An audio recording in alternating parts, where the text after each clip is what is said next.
안녕하십니까. 내추럴 보디빌딩학과 총장 기토입니다. 오늘은 벌크업을 체계적으로 계획하는 방법에 대해서 강의를 진행하려고 합니다.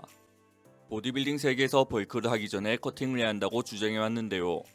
하지만 벌크를 하기 전에 커팅을 하는 것이 무조건적인 정답일까요? 벌크를 할 것인가 커팅을 할 것인가는 하나의 난제입니다. 근성장을 최적화하기 위해 장기간 설정하면 여러 문제에 직면하게 됩니다. 벌크를 하기 전 체지방이 없어야 할까? 그렇다면 체지방이 얼마나 있어야 할까? 잉여 칼로리는 얼마로 잡아야 할까? 체중은 얼마나 빠르게 찌워야 할까? 언제 벌크를 멈춰야 할까? 근성장과 관련해 너무 많은 양의 정보가 있는데 오늘은 벌크를 진행하기로 결정할 때 관련된 변수들과 영양 섭취를 보다 더 효과적으로 계획하는 방법을 알기 위함입니다. 많은 선수들이 대회를 준비하기 위해서 체지방을 최대한으로 낮춥니다. 이 과정은 리버스 다이어트나 리커버리 다이어트 이후 진행되는 대회용 다이어트입니다. 그러니 우리가 흔히 말하는 다이어트는 하나의 연장선이라는 것이죠. 림메섭을 진행하는 것이 1순위이고 그 다음이 대회용 다이어트란 말입니다. 이 시즌에 잉여 칼로리를 섭취함으로써 더 많은 근육을 얻을 수 있습니다. 시합이 끝난 직후 최저의 체지방량에서 할 수 있는 것은 오직 체중을 증가시키며 근육량을 늘리는 것입니다. 그리고 우리가 고려해야 하는 것은 비시즌에 어느 정도의 체지방을 유지, 제한할 것인가입니다. 왜냐하면 체지방이 많을수록 우리는 다음 시합 준비가 힘들 수 있기 때문입니다. 빼야 하는 체지방이 많을수록 우리는 더 장기간 다이어트를 해야 할 것이기 때문입니다. 이러한 내용은 두 가지 질문을 떠올리게 만듭니다. 첫 번째, 일반인에게도 이 방법을 적용해야 하는가? 두 번째, 그렇지 않다면 근성장을 극대화하기 위해선 어떻게 해야 할까? 낮은 체지방에서부터 림메스업을 시작하면 개개인의 P-레이티오를 개선함으로써 더 많은 근성장을 이끈다고 말합니다. 여기서 말하는 P-레이티오란 패트리션 레이티오, 즉 분할 비율로 체중 변화에서 얻거나 잃은 근육량의 비율을 의미합니다. 낮은 체지방률이 인슐린의 민감성을 올리며 그 결과 체지방과는 반대로 신체가 근성장을 위한 칼로리를 분비한다는 것입니다. 하지만 P-레이티오가 근성장을 최적화시킨다는 이 말이 맞다면 영양 분배를 근성장에 최적화하기 위해 어느 정도까지의 체지방률이 좋은지 그리고 어느 정도 선에서 인슐린의 민감성이 낮아지는지가 궁금해집니다. 이러한 질문들은 다이어트를 오래 한 사람이거나 림메섭을 오래 한 사람에게 더 연관이 있습니다. 왜냐하면 이 방법들은 잠재적인 근성장의 포텐셜을 줄이고 있기 때문입니다. 칼로리 결핍이 길어지면 아나볼릭 호르몬에 부정적인 영향을 미칩니다. 한 연구에서는 체지방이 낮고 칼로리 결핍이 제한된 선수의 경우 인슐린, IGF-1, 남성 호르몬이 매우 낮게 측정되었습니다. 이 세 개의 경우 단맥동화 특성 때문에 근성장에 중요한 역할을 하는데요. 크게 새로운 조직의 합성, 세포 내 에너지 저장, 건설적인 메타볼리즘이 있습니다. 주요 남성 호르몬인 테스토스테론은 체모 성장, 근육 조직 합성과 같은 성인 남성의 신체적인 특성을 담당할 뿐만 아니라 남성의 생식기관의 발달에 중요한 역할을 합니다. 대부분 자연적으로 발생하는 호르몬과 마찬가지로 자유 테스토스테론 수준은 사람마다 다르며 스트레스, 수면 부족, 알코올, 체지방률을 포함한 다양한 요소로부터 영향을 받습니다. 테스토스테론처럼 IGF-1과 인슐린은 세포의 증식을 일으킬 뿐만 아니라 포도당 대사와 같은 체내의 중요한 과정을 조절할 수 있는 동화 호르몬입니다. IGF-1은 근육과 뼈의 성장뿐만 아니라 당과 지방의 대사를 조절하는 성장 호르몬 분비의 중재자 역할을 합니다. 논문에서 볼 수 있듯이 부정적인 에너지 균형은 이 세 호르몬을 모두 감소시켜 근성장과 관련된 모든 부분을 잠재적으로 손상시킬 수 있습니다. 시합을 준비하는 선수들에게 이 호르몬들의 변화는 피할 수 없습니다. 이에 비해 대부분의 선수들은 벌크의 범위를 제한하는 것이 합리적이라고 생각할 수 있습니다. 왜냐하면 쌓인 지방은 그만큼 또 결핍 상태로 그만큼의 시간을 보내야 하기 때문입니다. 그리고 과한 양의 체지방은 잠재적으로 총 지방세포의 수를 증가시킬 수 있으며 지방세포는 칼로리 결핍 상태만 반응해 크기가 작아진다는 것을 고려하면 장기적인 체성분 개선에 관심 있는 분에겐 바람직하지 않을 수 있습니다. 보디빌딩 선수가 아닌 일반적인 리프터들은 체지방을 낮은 상태로 유지할 필요는 없습니다. 많은 헬창분들이 장기적으로 근성장에 영향 미치는 부정적인 영향을 깨닫지 못한 채 항상 보이던 복근이 안 보인다는 이유로 림메섭을 그만둡니다. 잉여 칼로리를 섭취하면 림메섭 단계에서 충분한 시간을 소비하지 않으면 우리는 근육 성장을 최적화할 수 없습니다. 내추럴 운동인들에게 있어서 근성장은 쉽게 일어나지 않으며 오랜 시간 일관성 및 많은 노력이 필요합니다.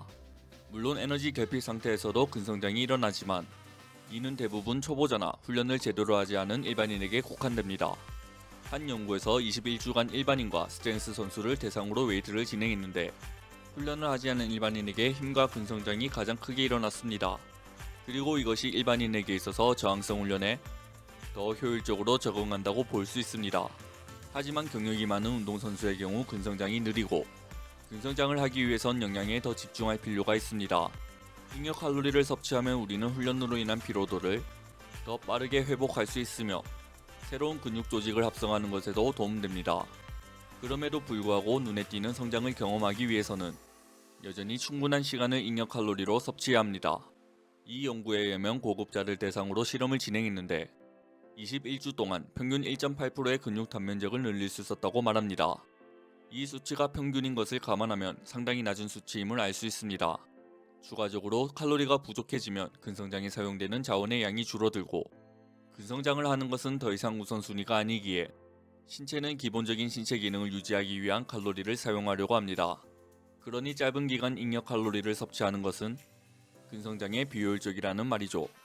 그러면 모든 선수들이 근육을 키우려면 닥치는 대로 음식 섭취를 해야 한다는 말일까요? 이 논문에서는 체지방이 20에서 30%인 스몰 레슬러 선수들이 체지방이 많음에도 불구하고 많은 양의 제지방을 얻을 수 있었다고 말합니다. 이로 인해 알 수 있는 것은 체지방이 적은 상태가 근성장을 하기 위해 필수적인 요소는 아니라는 점입니다. 하지만 체크해야 하는 부분이 있는데요. 스몰 레슬러나 라인백과 같이 힘을 쓰는 직업군의 경우 체지방이 높아도 근육이 증가했지만 이것이 일반인에게도 적용될 것인가라는 의문이 있습니다. 또한 실험에 참가한 사람이 유전적으로 우월한 것일 수 있습니다. 그러니 이 피실험자들은 일반인에 비해 더 웨이트 트레이닝에 민감하기에 체지방에 덜 영향을 받으며 근비대가 일어난 것일 수 있습니다. 몇몇 분들은 체지방 증가가 근성장에 영향을 안 미친다고 말하지만 체지방 증가로 인해 건강상의 문제는 생길 수 있습니다. 이 논문에 의하면 체지방이 증가할수록 테스토스테론에 부정적인 영향을 미친다고 말합니다. 이 논문에서는 복부 피하 지방 조직과 내장 지방 조직이 남성의 인슐린 저항성과 관련이 있는 반면 여성의 경우 내장 지방이 인슐린 저항성과 인슐린 분비와 관련이 있다고 밝혔습니다.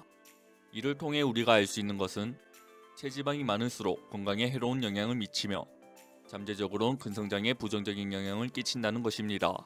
데이터를 통해 볼 수 있듯이 복근이 더 이상 잘 안 보이는 상태에서 이렇게 벌크를 끝내는 것은 아쉬울 수 있습니다.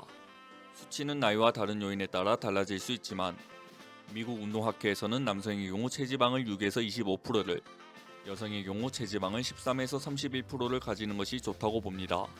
그리고 선수가 아닌 일반인이라면 더더욱 근성장, 회복, 내분비 기능 등을 좋은 상태로 유지하기 위해서는 다이어트를 길게 하며 체지방을 수준 이하로 떨어뜨리는 것은 안 좋습니다. 일단 림웨섭을 하기로 마음먹었다면 과정을 생각해야 합니다. 잉여 칼로리 섭취가 근성장을 빠르게 해주지만 이는 결국 평소보다 훨씬 더 많은 체지방 축적을 불러일으킬 것입니다. 체지방이 축적될수록 내장지방이 증가하여 건강에 부정적인 영향을 미치며 이 체지방 수치를 다시 낮추기 위해서는 에너지 결핍 상태를 겪어야 합니다. 그리고 내추럴 운동인이라면 커팅을 할수록 더 많은 근손실이 일어날 확률이 높습니다.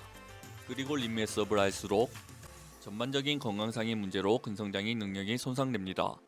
따라서 체지방이 중간 정도인 지점에서 조금씩 잉여 칼로리를 늘리며 장기간 체중 증가하는 것이 가장 좋아 보입니다. 그러면 고강도의 웨이트도 별 무리 없이 진행할 수 있으며 그로 인한 회복도 좋을 것이며 결과적으로는 더 많은 근성장을 할 수 있을 것입니다. 일반인이 아닌 선수들도 천천히 체중을 늘리며 림웨섭을 진행하면 커팅 때도 불필요하게 기간을 길게 잡을 필요가 없게 됩니다. 반면 천천히 체중을 증가시키며 림웨섭을 하는 것이 근성장을 둔화시키는 것이 아니냐라고 말할 수 있지만 림웨섭의 기간이 최소 1년에서 2년임을 감안하면 기간이 해결해줄 문제입니다. 무엇이 최고의 선택이냐를 따질 땐 체중 감량과 체중 증가 중 어떤 것이 더 실용적인가를 보는 것이 좋습니다. 일반적인 직장인이라면 극도로 체지방을 빼는 것은 더 힘들고 체지방을 낮게 유지할 필요도 없으며 그 가치 또한 없습니다.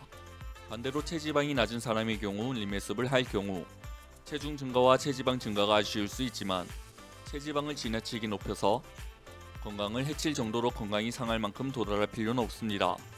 몇 달간의 림메 수업이 여러분에게 소화상 불편함을 일으킬 수 있기에 느린 속도로 조금씩 잉여 칼로리를 추가적으로 늘리는 것이 림메 수업을 이어나가는 데 도움될 것입니다. 비록 잠재적으로는 효과가 약할 수 있지만 건강상의 문제가 없는 선에서 적당하게 체중을 늘려가는 것이 더 좋은 결과를 가져올 것이고 식단도 이어나가게 할 수 있을 것입니다. 결과적으로 커팅을 하거나 림메 수업을 할 때 그 사람의 목표와 라이프 스타일을 고려하는 것이 1순위입니다. 체지방량을 많이 가져가면서 동시에 근성장을 할 수 있긴 하지만 사람들은 건강에 대한 잠재적인 위험을 고려할 수밖에 없습니다. 논문에 의하면 대부분의 사람에게 가장 적합한 체중 증가는 한 달에 체중을 0.5에서 1.5% 증가시키는 것입니다. 그러니 주당 체중이 0.1에서 0.35% 증가인 셈입니다. 하지만 특정 그룹 사람들에겐 더 빠르게 체중을 증가시켜도 됩니다. 그리고 시합을 뛰거나 바디 프로필을 찍는 등 뚜렷한 목표가 없다면 굳이 체지방을 10%대로 떨굴 필요는 없습니다. 따라서 남성의 경우 10에서 15%, 여성의 경우 16에서 21%라면 림메 수업을 권합니다. 이 정도 체지방률이 충분히 체지방이 없는 상태에서 림메 수업을 하는 것이고 체지방을 줄이기 위해서 불필요하게 결핍 칼로리를 섭취할 필요가 없습니다. 구독자분들이 참고할 만한 자료들이 있지만 항상 이는 평균값이지 절대적인 값이 아니기에 실험을 해보며 본인에게 맞게끔 진행해야 합니다. 오늘 강의를 요약하겠습니다. 첫 번째, 남성의 경우 10에서 15%, 여성의 경우 16에서 21%면 림메 수업을 시작하자. 두 번째, 근성장을 위해선 결핍 칼로리를 굳이 섭취하지 말자. 세 번째, 결핍 칼로리를 섭취하면 내분비 기능과 근성장을 촉진시키지 못한다. 네 번째, 달에 0.5에서 1.5% 체중 증가가 적합하다. 다섯 번째, 결국 지속 가능한 림메 수업 식단이 중요하다. 체지방 증가는 림메 수업의 자연스러운 부산물이며 효과적인 근성장을 위해 필요하다. 오늘의 강의가 유익하셨다면 좋아요, 구독, 알람 설정 부탁드립니다.